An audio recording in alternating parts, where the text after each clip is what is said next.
मेरा राज्य प्यारा राज्य इस किताब का नाम है और ब्रेल लिपि में लिखी गई है और उसका अनुवाद भी हिंदी में है। और इसी के साथ साथ एक जिला एक उत्पाद मेटल वर्क हेतु श्रीमती स्वाति वर्मा आपको 50 लाख रुपए का डेमो चेक देकर सम्मानित किया जाता है। एक बार जोरदार तालियां हमारे लाभार्थियों के लिए। इसके पश्चात माननीय मुख्यमंत्री युवा स्वरोजगार योजना के तहत सैलून चेन बनाने हेतु सुश्री शुभ्रा आपको 25 लाख रुपए का डेमो चेक देकर सम्मानित किया जाता है। इसी योजना के तहत ऑनलाइन एजुकेशन सेंटर चलाने के लिए श्री मनोज कुमार जी आपको 5 लाख रुपए का डेमो चेक देकर सम्मानित किया जाता है। एक बार जोरदार तालियां। और इसी योजना के तहत गारमेंट मैन्युफैक्चरिंग के लिए श्री योगेंद्र कुमार जी को 5 लाख रुपए का डेमो चेक देकर सम्मानित किया जाता है। इसी योजना के तहत एक्वेरियम बनाने के लिए हिमांशु घोष को 5 लाख रुपए का डेमो चेक देकर सम्मानित किया जाता है। टेंट हाउस सर्विस कार के लिए इस योजना के तहत श्री अंकित कुमार सिंह को 5 लाख रुपए का डेमो चेक देकर सम्मानित किया जाता है। और इसी योजना के तहत क्लॉथ मैन्युफैक्चरिंग के लिए श्री लक्ष्य सैनी को 5 लाख रुपए का डेमो चेक देकर सम्मानित किया जाता है। एक बार जोरदार तालियां सभी के लिए। और इसी क्रम में हमारे साइबर कैफे चलाने के लिए कुमारी सोनम आपको 5 लाख रुपए का डेमो चेक देकर सम्मानित किया जाता है।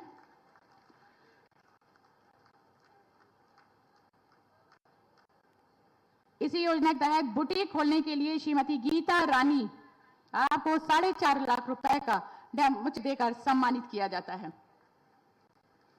प्रधानमंत्री आवास योजना ग्रामीण के तहत श्री शन्नू बेग जी आपको आपके आवास की चाबी प्रदान की जाती है। सभी लाभार्थियों के लिए बस जोरदार तालियां। और हमारे इसी क्रम में मुख्यमंत्री आवास योजना ग्रामीण के तहत श्रीमती ममता आपको आवास की चाबी प्रदान की जाती है। और इसके पश्चात निःशुल्क टैबलेट स्मार्टफोन योजना के अंतर्गत education post graduation diploma degree आदि के लिए हमारे मास्टर अक्षित आपको टैबलेट प्रदान किया जाता है शिक्षा के क्षेत्र के लिए।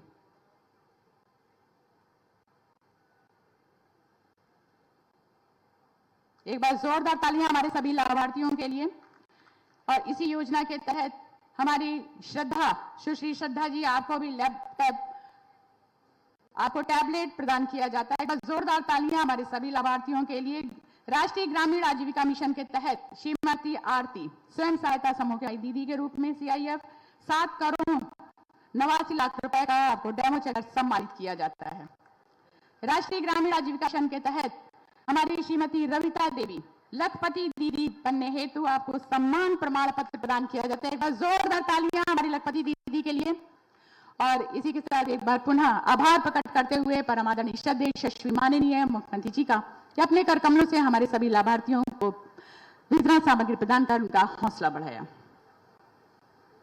वो सोपान वो पल जिसका हम सभी को इंतजार। जी हाँ, अपने मेहनत लगन परिश्रम और कार्य प्रणाली कुशल नेतृत्व मार्गदर्शन और अपने अनुशासन वृहत सोच के माध्यम से हमारे विश्व के मानचित्र में उत्तर प्रदेश का गौरव बढ़ाने वाले परमादरणीय श्रद्धेय यशस्वी माननीय मुख्यमंत्री जी और अपने नाममय उपस्थिति से मंच को सुशोभित अलंकृत करने वाले यशस्वी माननीय मुख्यमंत्री जी को एक बार पुनः कोटि कोटि नमन करते हुए सादर आमंत्रित करते हुए अनुरोध करते हुए कि अपने आशीर्वचन से हम सभी को अन्वित करें। एक बार जोरदार तालियों के साथ स्वागत। जय जय श्री राम।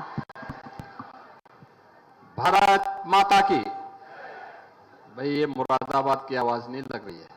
भारत माता की। भारत माता की। भारत माता की।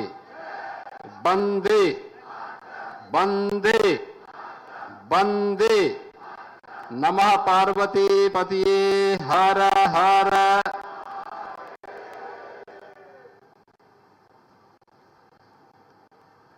जनपद मुरादाबाद के अंदर विभिन्न परियोजनाओं के लोकार्पण और शिलान्यास के साथ ही मुख्यमंत्री युवा उद्यमी स्कीम के अंतर्गत लाभार्थियों को ऋण वितरण कार्यक्रम के अवसर पर आयोजित आज के इस कार्यक्रम में भारतीय जनता पार्टी के प्रदेश के लोकप्रिय और कर्मठ प्रदेश अध्यक्ष माननीय चौधरी भूपेंद्र सिंह जी, उत्तर प्रदेश सरकार में मंत्रिमंडल के मेरे सहयोगी, प्रदेश के कृषि और कृषि शिक्षा विभाग के राज्य मंत्री सरदार बलदेव सिंह गोलक जी, महापौर श्री विनोद अग्रवाल जी, क्षेत्रीय अध्यक्ष श्री सत्येंद्र सिसोदिया जी, विधान परिषद के सदस्य डॉक्टर जयपाल सिंह व्यस्त जी, डॉक्टर हरि सिंह ढिल्लों जी, श्री गोपाल अंजान जी, माननीय विधायक श्री रितेश गुप्ता जी, माननीय विधायक श्री रामवीर सिंह जी, माननीय विधायक श्री सुशांत सिंह जी, भारतीय जनता पार्टी के क्षेत्रीय महामंत्री श्री हरिओम शर्मा जी, जिला अध्यक्ष आकाश कुमार पाल जी, महानगर अध्यक्ष श्री गिरीश मंडला जी, जिला प्रभारी श्री राजेश यादव जी, जिला सहकारी बैंक के चेयरमैन श्री विजय भान जी और आज के इस कार्यक्रम में उपस्थित मुरादाबाद जनपद के मेरे सभी उपस्थित बहन और भाइयों, आज मुझे अपनी हस्तशिल्प और अपनी पौराणिक और ऐतिहासिक पृष्ठभूमि के लिए विख्यात मुरादाबाद जनपद में आने का सौभाग्य प्राप्त हुआ है। बहनों और भाइयों, सावन मास में मुरादाबाद जनपद में आकर के बारिश और मौसम की विपरीत परिस्थितियों के बावजूद आपकी इतनी बड़ी उपस्थिति हम सबको अंतःकरण से अभिभूत करती है। मैं इस अवसर पर आप सभी का इस समारोह में हृदय से स्वागत करता हूं। आप सभी को आज यहां पर प्राप्त होने वाली 1172 करोड़ रुपए की इन परियोजनाओं का जो उपहार प्राप्त हो रहा है, इसकी बधाई भी देता हूं, अपनी शुभकामनाएं भी देता हूं। बहनों और भाइयों, ये नया मुरादाबाद है। अब अराजकता के लिए नहीं, गुंडागिर्दी के लिए नहीं, बल्कि अपने उत्कृष्ट हस्तशिल्प और कारीगरी के लिए विख्यात वन डिस्ट्रिक्ट वन प्रोडक्ट के माध्यम से अपनी पहचान दिलाने वाले, ब्रॉ आइटम को वैश्विक मंच पर पहुंचाने वाले नए मुरादाबाद, इस मुरादाबाद में आज युवा उद्यमी स्कीम के लाभार्थियों के साथ हमें जुड़ने का और रक्षाबंधन के पहले 1172 करोड़ रुपए की इन परियोजनाओं का उपहार मुरादाबाद वासियों को देने का सौभाग्य प्राप्त हो रहा है। इसके लिए पूरे मुरादाबाद वासियों को हृदय से बधाई है और शुभकामनाएं हैं। बहनों और भाइयों, मुरादाबाद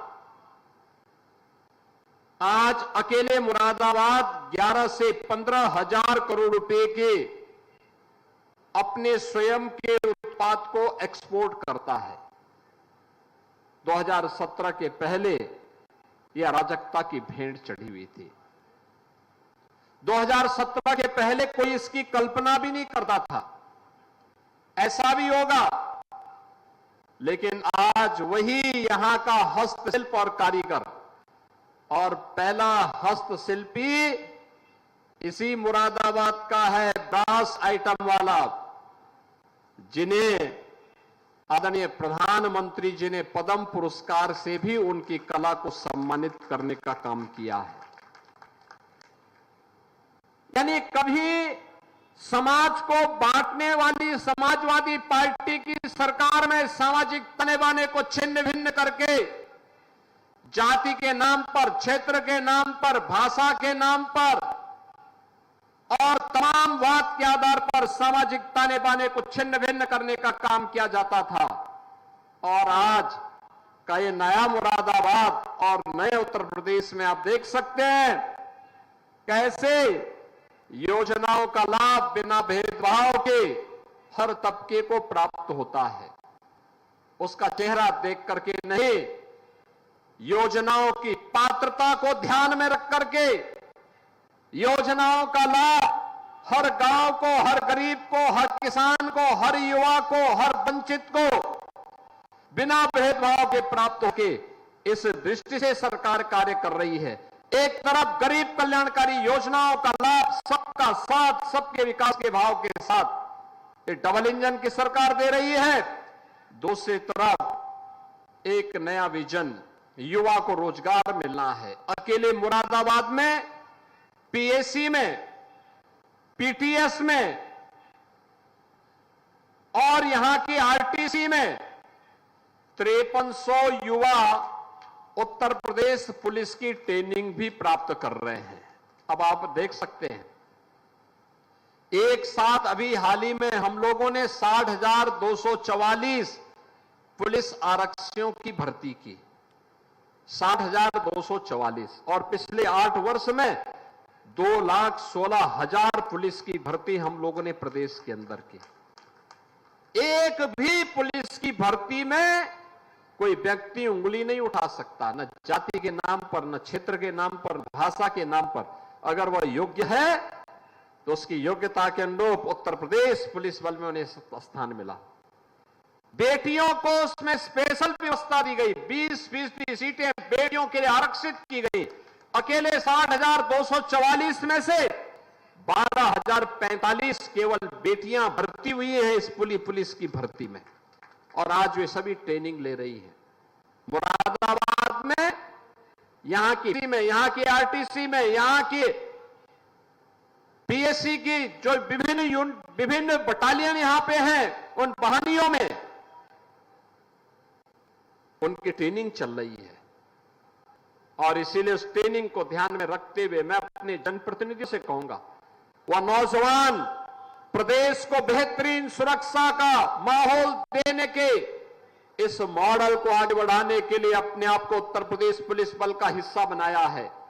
हम उनके परिवार के लोगों को सम्मानित करें कि आपका पुत्र, आपके परिवार का कोई नौजवान उत्तर प्रदेश पुलिस बल का हिस्सा बना है और निष्पक्ष और पारदर्शी भर्ती की प्रक्रिया का हिस्सा बना है। हम सब आपको सम्मानित करते हैं। एक अभियान चलना चाहिए। याद करिए, क्या 2017 के पहले इतनी निष्पक्ष और पारदर्शी तरीके से पुलिस की भर्ती संभव थी? कतई नहीं।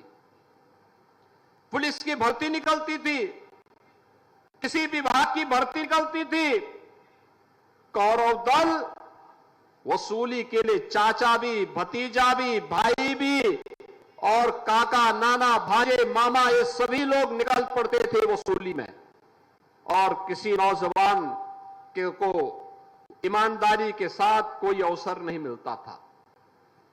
भर्ती हो या ट्रांसफर पोस्टिंग, इन सब में भेदभाव भी था और यह व्यवसाय भी था। 17 के बाद जीरो टॉलरेंस की सरकार की नीति का परिणाम है। अब कोई व्यक्ति न ट्रांसफर पोस्टिंग में धनादोहन कर सकता है और नहीं कोई व्यक्ति भर्ती में कोई पैसा ले सकता है। जो पैसा लेगा वो जेल के अंदर चढ़ेगा, और सरकार उस दिशा में कार्य कर रही है। योजनाओं में कोई भेदभाव नहीं, पूरी ईमानदारी के साथ योजनाओं का लाभ समाज के हर तबके को देने का कार्य किया जा रहा है। और विकास का ये मॉडल 17 में जब हम लोग आए थे, मुरादाबाद में उस पार और इस पार में भारी अंतर था, कठिन था, रेलवे क्रॉसिंग था, जाम लगा रहता था। मुरादाबाद सिटी के अंदर कोई 4 लेन की कनेक्टिविटी की कल्पना भी नहीं करता था, आज ये साकार हुआ है। मुरादाबाद में अटल आवासीय विद्यालय होगा, ये एक सपना था। आज ही हम लोग बेलारी तहसील में, प्रदेश अध्यक्ष जी भी थे, हम लोगों ने अटल आवासीय विद्यालय का लोकार्पण भी किया है। मुरादाबाद में कोई सरकारी विश्वविद्यालय हो, एक कल्पना थी। अब मुरादाबाद के पास अपना विश्वविद्यालय भी बन रहा है, मुरादाबाद के अंदर बन रहा है। बहनों और भाइयों, जब कोई सरकार जनता के प्रति समर्पित भाव के साथ कार्य करती है तो सरकार के द्वारा उसी विजन के साथ कार्य भी किया जाता है। अटल आवासीय विद्यालय में ये मंच पर बैठे हुए किसी भी नेता के परिवार का कोई सदस्य नहीं पढ़ेगा। वर्ल्ड क्लास इंफ्रास्ट्रक्चर के साथ अत्याधुनिक शिक्षा के केंद्र हैं और इसमें प्राथमिकता किसको है? गरीब श्रमिकों के बच्चों के लिए। कोरोना कालखंड में जिन बच्चों ने अपने अभिभावक को खोया है, माता पिता को खोया, उन बच्चों के लिए 18 विद्यालय पहले चरण में प्रारंभ हो चुके हैं। 18,000 बच्चे इसमें एक साथ अत्याधुनिक शिक्षा प्राप्त करेंगे।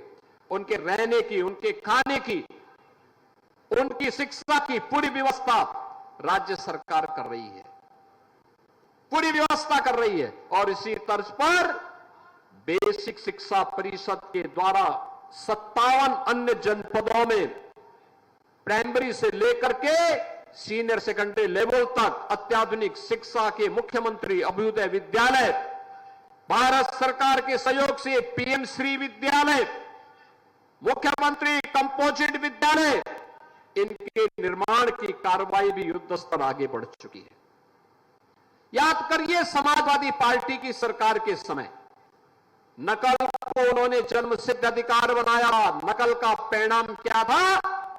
उत्तर प्रदेश के नौजवानों के सामने पहचान का संकट खड़ा हो गया था। शिक्षा की व्यवस्था ध्वस्त हो गई थी। कोई भी सभ्य समाज हो, कोई भी समर्थ राष्ट्र हो, अच्छी और संस्कार युक्त शिक्षा के बगैर वो आगे नहीं बढ़ सकता। सभ्य समाज के लिए, समर्थ राष्ट्र के लिए अच्छी और बेहतर शिक्षा चाहिए, सुसंस्कृत और संस्कार युक्त शिक्षा चाहिए। उस शिक्षा का केंद्र बिंदु आज जब शिक्षा के इन मंदिरों को बनाने का प्रयास हो रहा है, राष्ट्रीय शिक्षा नीति के अंतर्गत जब इस कार्यक्रम को आगे बढ़ाया जा रहा है, तो सबसे ज्यादा पीड़ा हो रही है समाजवादी पार्टी को और कांग्रेस को। सबसे ज्यादा पीड़ा हो रही है इनको। बहनों और भाइयों, इनको पीड़ा इसलिए हो रही है क्योंकि इन्होंने अपने समय में कुछ किया नहीं। इन्होंने शिक्षा की व्यवस्था को ध्वस्त करके रख दिया था। 1,54,000 बेसिक शिक्षा परिषद के द्वारा संचालित विद्यालयों में जर्जर व्यवस्था थी।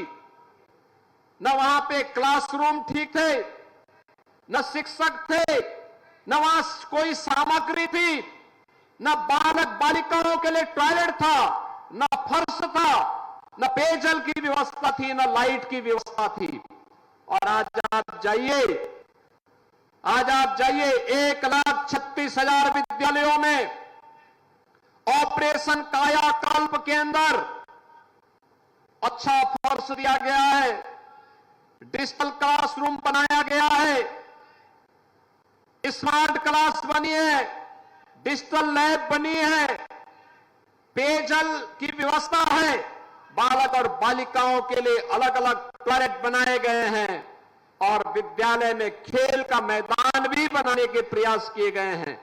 विद्यालय भवन अब दर्शनीय लगता है। हां, जो भवन जर्जर थे, उन जर्जर भवनों को शिफ्ट करने के आदेश दिए गए थे, लेकिन समाजवादी पार्टी और कांग्रेस अपने संस्कारों के अनुरूप शिक्षा की व्यवस्था को चौपट करने के लिए फिर से किस प्रकार का दुष्प्रचार कर रही है, पीडीए पाठशाला के नाम पर। और क्या पढ़ा रही है? आपने देखा होगा, जब इन्होंने नकल को अपना जन्मसिद्ध अधिकार माना था और छात्रों के भविष्य के साथ खिलवाड़ करना प्रारंभ किया था, तब इन्होंने, जब सदैव कल्याण सिंह जी की सरकार ने 1991 और 1997 व्यवस्था की थी कि ग से गणेश पढ़ाया जाएगा, गणपति विघ्नहर्ता है, शिक्षा के क्षेत्र की विघ्न और बाधा को दूर किया जा सके, तो उस समय जब कुछ दिन के बाद समाजवादी पार्टी की दुर्भाग्य से सरकार आई तो उन्होंने कहा गौ से गणपति नहीं, गौ से तो गधा पढ़ाया जाएगा। गधा जैसी बुद्धि वालों ने बच्चों के मन में भी उसी प्रकार का भाव पैदा करने का प्रयास किया था और आज पीडीए पाठशाला में भी ये वही पढ़ाने का प्रयास कर रहे हैं। बहनों और भाइयों, आज के दिन पर मैं आपसे एक कहने के लिए आया हूं, इनका विकास का कोई एजेंडा नहीं। इन्होंने कांवड़ यात्रा का भी विरोध, श्री कृष्ण जन्माष्टमी के अवसर पर आयोजित होने वाले त्योहारों को भी इन्होंने बाधित करने का प्रयास किया था और इसीलिए इनके पास न देश प्रदेश के विकास का कोई एजेंडा था, न गांव के लिए, न गरीब के लिए, न किसान के लिए, न महिलाओं की सुरक्षा के लिए, न व्यापारियों के लिए और ही प्रदेश के विकास के लिए। परिणाम हम सबके सामने था, परिणाम हम सबके सामने था। प्रदेश दंगों की आग में झोंक गया था।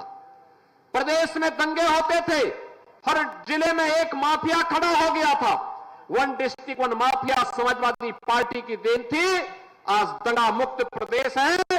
वन डिस्ट्रिक्ट वन प्रोडक्ट की योजना आई है, one district one medical college की योजना आई है, वन कमिश्नरी वन यूनिवर्सिटी की परियोजना सरकार लेकर के आई है और प्रदेश के लाखों नौजवानों के लिए रोजगार उसके माध्यम से उपलब्ध करवाने का कार्य किया जा रहा है।